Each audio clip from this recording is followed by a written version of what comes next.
മറ്റു പ്രധാനപ്പെട്ട വാർത്തയിലേക്ക് പോകുന്നു. കൊച്ചിയിൽ പോലീസിന് നേരെ മദ്യപന്റെ ആക്രമണം. വൈറ്റിലയിൽ SIയെ വാഹനമിടിച്ച് വീഴ്ത്താൻ ശ്രമിച്ചു. പുറത്തിറങ്ങിയാൽ കൊല്ലുമെന്നും ഭീഷണിപ്പെടുത്തി. സംഭവത്തിൽ മദ്യപനെ പോലീസ് കസ്റ്റഡിയിലെടുത്തു. വിവരങ്ങളുമായി വിനയ രാജി ചേരുന്നുണ്ട്. വിനയ, എപ്പോഴായിരുന്നു സംഭവം? വാർത്തയുടെ കൂടുതൽ വിവരങ്ങൾ. അതിന് വൈറ്റിലയിലാണ് പോലീസുകാരനെ ആക്രമിച്ചത്. പാലാരിവട്ടത്ത് പോലീസിന്റെ നേതൃത്വത്തിൽ വാഹനങ്ങൾ പരിശോധിച്ചു വരികയായിരുന്നു. ഈ പരിശോധനയ്ക്കിടെയാണ് ഇരുചക്ര വാഹനത്തിൽ വന്ന ഈ മദ്യപൻ പോലീസിന് നേരെ പാഞ്ഞെടുത്തിട്ടുണ്ടായിരുന്നത്. തുടർന്ന് പോലീസ് ഈ വാഹനം തടയുകയായിരുന്നു ചെയ്തത്.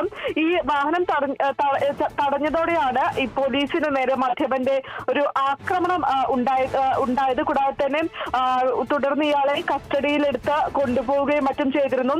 കസ്റ്റഡിയിലെടുത്ത് വാഹനത്തിൽ കയറ്റി പോകുമ്പോഴും ഇയാൾ പോലീസിന് നേരെ ശബ്ദമുയർത്തി എന്നാണ് പറയുന്നത്. അതിൽ പ്രധാനമായും താൻ ഇനി പുറത്തിറങ്ങും, ജയിലിൽ തന്നെ കഴിയില്ല, താൻ പുറത്തിറങ്ങി കഴിഞ്ഞാൽ തീർച്ചയായും കൊല്ലുമെന്ന് ഭീഷണിപ്പെടുത്തിയെന്നാണ് പോലീസ് അടക്കം വ്യക്തമാക്കുന്ന ഒരു കാര്യമെന്ന് പറയുന്നത്.